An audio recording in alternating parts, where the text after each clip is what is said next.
Hi guys, this is Sir MJL and sorry nakapaalan tayo, nakapambahay. Andito lang naman tayo sa bahay, sa garahe namin medyo makalat ngayon. We're just here para kasi may mga nagtatanong sa akin kung kamusta si PCX, kamusta si ADV 160. And pang ilang beses ko na rin ata na-review to. Aminin ko as time goes by, mas nakabisado natin tong parehas na motor na to in almost 3 months ko na ata nasa akin sa ADV 160. So, bibigyan ko ulit ng updated details sa kanya. So, anong gusto nyo unahin sa dalawa? So, ipagsabay na lang natin silang parehas. So, guys, between powers naman, sa hatak naman nila, halos parehas lang sila. Actually, kaya lang naman na mas lumamang si PCX 160 sa akin dahil nga nagpalit tayo ng bola dito. Ginawa natin siyang 17 grams kasi naka 19 grams yan yung stock natin. Ginawa ko to 17 grams. Pero sa makina nila guys, from Honda, parehas na parehas po talaga sila. Naka ESP Plus sila parehas. Gumagamit sila ng 4 valves. Parehas silang 157cc. At sa engine, walang pinagkaiba yan. So, pupunta naman tayo sa ground clearance niya. Sabi ko nga before, sobrang ganda nung kay ADV 160. So, sa reason naman talaga kaya nag-upgrade tayo dahil doon sa ground clearance na meron si ADV 160. Kasi dito kay PCX 160, medyo nabababaan talaga ako sa kanya. Lalo na pa nag-angkas joyride ako. Minsan pagsakay natin si Mimi Dong, sobrang confident ko gamitin to pag may lubak. Hindi ako gano'n nag-aalala talaga. Tsaka, guys, bukod pala sa mataas sa ground clearance sa ADV 160, since dito naman na tayo, straight to the point, sobrang ganda ng suspension nito sa harap tsaka sa likod. Pagdating sa suspension, sobrang ganda ng suspension ni ADV 160. Di ko alam kung anong pinagkaiba nila, pero sobrang ganda po ng bounce nito sa harap, maski po sa likod. Lalo na ginagamit natin tong MC Taxi si PCX 160 tapos bigla tayo madadaan sa lubak o rough road. Ang ganda ng play kay ADV 160. Isa po ito sa masasabi ko. Although sabihin natin parehas yung makina nila, pero pagdating sa kalsada, ito na siguro talaga yung pang all-around na scooter natin na kahit saan mo idaan, sa long drive, city drive, off-road, maglas sa kalsada, baku-bakong kalsada, magandang kalsada, talagang sobrang recommend ko yung ADV 160. Makikita nyo naman po sa gulong niya, magkaiba po yung gulong natin. Naka-dual sports tayo rito, tapos pang city drive tayo rito sa gulong. Actually, sa parehas na gulong naman nila, parehas silang maganda para sa akin. Kahit ito, dinaan ko sa off-road to, okay pa rin siya. Okay din tong dual sports natin. Sa buhay nila, siguro, feel ko ito mas unang kukupas sa akin. Sa dami ko nakikita before na nagbablog na naka-ADV 160, tsaka nakikita ko yun naka-group kasi ako, naka-join kasi ako sa group ng Facebook ng ADV 160. Bilis kumupas ng mga gulong nila, parang nakikita ko nga nasa 12,000, nagpapalit na agad sila sa likod. So, yun lang naman. Tapos pagdating sa disc brake, I think sa disc brake, parehas naman okay. So, mas gusto ko ng onti itong kay ADV 160. If makikita nyo, mas malaki yung space niya rito kumpara dito kay PCX 160. Kasi after some time po, so guys, after some time, itong disc brake yung mga ngalawang. Katulad dito, kakalinis ko lang nito kasi naiihiyan ng aso. Pag nililinis ko po siya, binababaran ko siya ng suka. Tapos yung sa green pad, yung green Scotch-Brite, huwag nyo gagamitin yung bakal guys ha, magagasgas yan. So yung green pad lang, kinukuskus ko siya. So doon siya nawawala. Tapos guys, pagdating naman sa headlight, parehas naman silang okay sa akin. Ang problema ko lang dito kay ADV 160, sa headlight guys, napakahirap niyang adjust kasi kailangan, may nag-comment before na tusukin ko lang daw ng mahaba yung pang-adjust niya. Pero mahirap talaga. Andun pa naman yung GPS natin kaya medyo mas mahirap. So, kailangan ko talagang backslasin tong fairings pag adjust yung ilaw. Tsaka magkabilaan siya, hindi siya isang ilaw, isang adjustment lang, parehas na ma-adjust. Hindi tulad sa PCX, pag in-adjust mo, yung adjustment niya, parehas na yan na ma-adjust. Pero dito, kailangan talaga baklasin mo yung kabilang fairings tsaka mo i-adjust. So, dun lang ako nahahassle. Tapos guys, pumunta naman tayo sa pinakamukha nila. Sa Honda naman dito, wala namang problema. Actually, gusto ko rin i-upgrade yung visor niya. Kasi guys, talagang hindi maiwasan, may batungan tumama sa mukha ko. Minsan kasi pag tumatalsik yung putek sa likod or may mga sasakyan sa harap, tapos may mga maliliit na bato nagtatalsikan, hindi talaga nawawala yun. Kaya minsan nga, concern ko rin yung kasi yung action camera natin, tinatamaan. So, para sa akin, helpful talaga yung may visor. Kita nyo naman yung taas nilang dalawa. Diba? Kung ito hanggang dito, tapos itong PCX hanggang dito. So, parang may mga siguro isang dangkal siyang laki yung sa ADV 160. So, yun yung difference nila. Tapos sa signal light naman nila, wala naman akong problema. Parehas naman effective yung signal light. Parehas naman maganda para sa akin. And then, pumunta naman tayo dito sa panel niya. Sa panel niya guys, parehas naman visible sa akin yung sa ADV 160 tsaka sa PCX 160. Though hindi pa siya naka-TFT display, hindi rin to naka-TFT display. Parehas naman pong nababasa yung mga nakalagay sa panel nila. Mapa-araw, matutukan man ng araw, madali siyang basahin. Kung makikita nyo, mas malaki pa nga ito sa PCX 160. Pero sa ADB 160 kasi guys, ang pinagkaiba nito, dito makikita mo yung ano natin rev per minute, yung RPM niya. So sa PCX 160 kasi walang ganon. Tapos ang pinagkaiba rin na nagustuhan ko dito kay PCX 160 na wala kay ADB 160 pagdating sa panel. Eto guys, laking tulong sa akin ito. May ginagawa ko lagayan ng gamit. Meaning ko, may nilalagay ko susi, barya. Kunyari, pumunta ako ng parking lot, lalagay ko yung card. May binili ako, papatong ko dyan saglit. Na hindi ko magawa nung kay ADB 160. Pero may hook naman tayo. Pero minsan kasi nabibili natin katulad sa Jollibee paper bag, wala siyang tali. Kasi nga paper bag. So, hindi ko siya mapatong dito. Dito tulad kay ADB 160. Tapos sa PCX natin puti, dati may step grill tayo dito. Sobrang laking tulong talaga sa akin nun, yung patungan na yan. Kaso nabenta na kasi natin siya. Medyo nagsisisi nga ako. Sana yun na lang kinip natin, tapos ito na lang yung binenta natin eh. Tapos kay ADB 160 kasi wala pa talaga sa market. Nagtingin ako sa Shopee ng ADB 160 na step grill. Wala pa talaga. Sa fuel capacity naman nila, parehas naman silang nasa 8.1 liters. Walang pinagkaiba. Sa fairings naman guys, makikita nyo naman na ito, black. Yung isa matte. Ito guys, mas para sa akin mas mahirap i-maintain yung sa glossy kasi sa glossy gusto ko siya pag nilinis ko, isabay ko na rin yung pampakinang niya eh. Di katulad sa ADB 160, hindi ko na lalagyan ng pakinang yan. Talagang linis na lang tapos punas. Ito talagang pinapakinang ko minsan eh. Ginagamit ako siya ng BS1.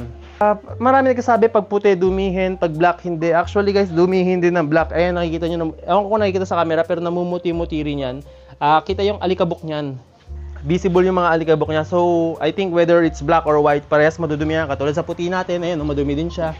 Sa mga nagtatanong pala, kasi minsan pag nilinis niya, may mga marks na naiiwan dyan. Para malinis yan, gumamit kayo ng rubbing compound or yung Colgate White. Ipunas nyo lang dyan, tapos punasan nyo ng basahan, mawawala yan. Pero gawin nyo yun after nyo i-motor wash. And then, ano pa ba?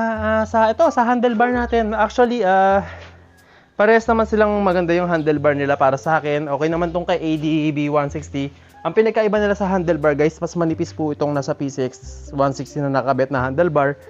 Kumpara dito sa ADB, ito mataba-taba itong sa ADB 160. Kaya itong hook na nakakabit kay PCX 160, hindi po siya kaya dito sa ADB 160.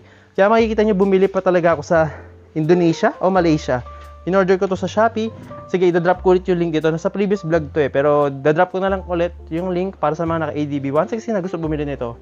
Ginawa talaga siya for ADB 160. Tapos parehas naman lahat ng button. Sa idling stop, sa hazard, sa start button, tapos sa headlight, tapos sa horn, tsaka sa signal light. Same lang din naman makikita nyo rito sa PCX 160. Halos parehas. Sa start switch natin, parehas lang din yan. Pero sa gulong, parehas lang ba sila? Eto guys, sa gulong magkaiba sila. Kasi dito guys, pag mag-isa ka lang, ang harap mo 29 yung tire pressure, sa likod 33. Pag dalawa kayo, 29 sa harap, 33 pa rin sa likod. Pero pagdating kay PCX 160, kung makikita nyo, 29 sa harap, 33 sa likod. Pero pag dalawa na kayo, 29 tapos 36. So dito, 33 pa rin yung likod mo. Pero sa PCX, pag dalawa kayo, 36. So may tatlong dagdag dito sa PCX 160. Ewan ko kung bakit, pero ayun yung nilagay nila. So parehas naman ABS tong dalawang motor na to. Tapos ito pala guys sa bulsa. Para sa akin talaga mas malaki yun sa PCX 160 sa bulsa dito. Mas marami akong nalalagay kay PCX 160 pero okay lang naman kasi lagi ako may sling bag. So buksan natin si PCX 160. Ito po itsura ng PCX 160 natin. Pag nag-hazard tayo, ayan. Ito itsura niya guys. Signal light, ito. Ayan. So, try tignan naman natin yung kay ADB 160 para lang makita nyo kung ano yung pinag-difference sila. So, ayan. Bubuksan natin yung panel ni ADB 160. Ayan po itsura niya. I-on natin yung hazard niya. Same button lang din kung anong meron sa PCX 160. At ayan yung itsura niya. Tapos, buksan naman natin yung seat nila. Ito yung sa seat ni PCX 160 kung gusto nyo makita. May nakakabit sa kanya immortal bag. Tapos same capacity, 30 liters lang naman sila parehas. So kahit di ko nabuksan si ADB 160 kasi parehas lang din naman yun. Parehas lang din naman sila. Tapos ayun nga, sa ground clearance, alam ko nasa 137 ata si PCX. Tapos nasa 165 si ADB 160.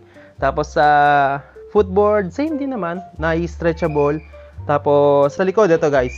If makikita nyo sa likod, ito walang baso. Sa ADB 160, meron tayong Showa sub-tank. Pero Showa din to guys, huwag kayong mag-alala. And then sa likod natin, naka-Euro grip nga pala tayo rito kay PCX 160. Habang doon kay ADV 160, naka-stock pa rin naman tayo. Kita ko lang pala yung likuran nila. Ayan yung likuran nila pag naka-hazard tayo. Tapos, ito naka-signal light lang pala to, sorry. Yung isa naka-hazard na yan, oh. So, ito yung tail light nila. Kung makikita nyo rito dito, medyo pa extra.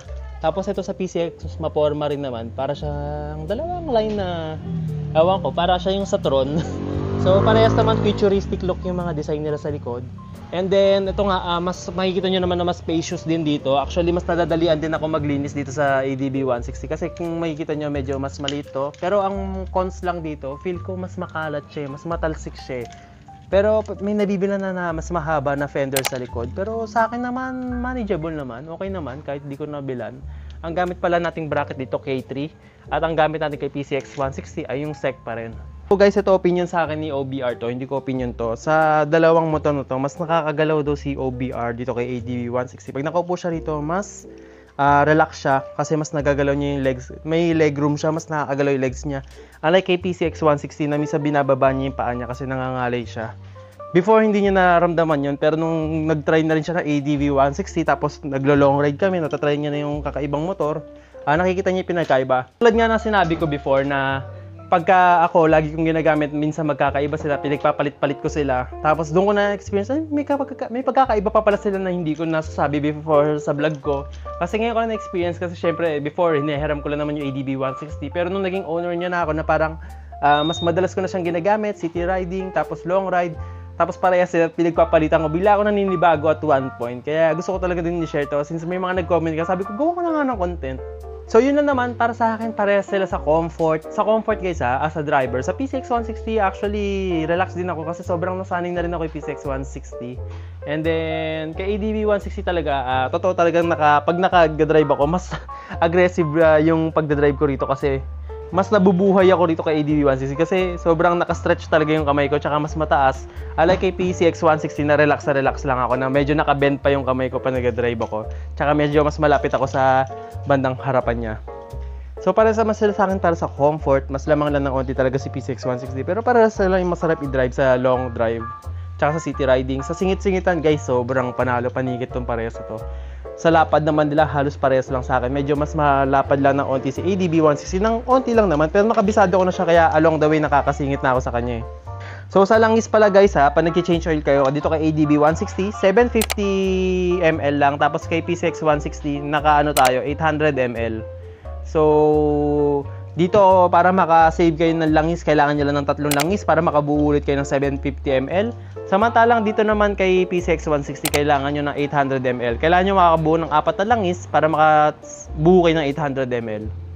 Ano pa bang mga adjustment? Ano pa bang may nakalimutan pa ba akong sabihin sa mga pinagkaiba nila? Wala naman na ata. Parehas naman silang maganda para sa akin. And if babalik ako sa dati na wala akong pera, wala akong pinagsisihan, masaya ako parehas sa motor na to. Sobrang sulit, sobrang sarap i-long drive. Siguro ito yung mga bigiging motor ko ng matagal-tagal na panahon. If ever may upgrade man ako, siguro curious lang din talaga ako. Meaning ko curious ako sa NMAX, yung sa TechMax nila. Kasi ang ganda rin naman talaga. Pero sa gas consumption, doon lang ako nag-worried. Pero sa Honda kasi, kung nag-start ka ng bago sa Honda, parang hinahanap-hanap mo na kung ano yung meron sila eh. Speaking pala guys sa gas, kung anong mas tipid sa dalawa. Ewan ko ano meron sa PCX 160, pero pinakatipid ko na rito, umabot ako 47 sagad. Dito umabot po ako ng 50.3 km per liter. So, sobrang tipid dito. Imagine nyo, 50.3. Umabot ako 47 before. So, ito pa rin yung number 1 sa tipid para sa akin, si ADV 160. Ewan ko bakit ganun. Stock yun parehas. Siguro before sa throttle habit ko rin, pero tinipid nyo kasi pag sinanay nyo kasing mabagal ang takbo niya na between 40 to 50 lang, ganyan. Sobrang tipid, umaabot siya ng 50 km per liter pag hindi nyo pinipigan ng sobra yung motor nyo. So, yun na naman sa akin guys. If tatanungin nyo ako, I'll be honest. Pag kukuha kayo ng motor sa dalawa, mag-ADV 160 na kayo. Kasi guys, yung kalsada sa atin sobrang, alam nyo naman, lubak-lubak. Sobrang ma-experience nyo talaga yung mga lubak-lubak na daan. So, ito talagang ADV 160. Parang ginawa talaga to para sa Pilipinas na kalsada. So, wala na kayo hanapin pa sa ADV 160. Abangan nyo na lang pala yung next na ADV 160. Baka meron na siyang TFT display. Ayun yung feel kong i-upgrade sa kanya. Kasi in-upgrade to eh. Nagkaroon ng TFT display eh. Pero imagine nyo guys naka-cover na to. Imagine nyo si ADV 160 lalagyan nila ng cover yun dito. Parang hindi ko bet. Ewan ko talaga bakit pinalitan pa ni Honda ng may cover yung handlebar natin. Mas gusto ko yung naked siya. So yun lang guys, comment naman your opinion about sa review natin. And then if may mga katanungan pa kayo, please comment down below para masagot natin. And if you do like the video, please do like and subscribe. And see you guys on the next content. Paalam na kayo sa kanila. Ito si PCX Black, ito pangalan nito si Blanca. Bye bye guys!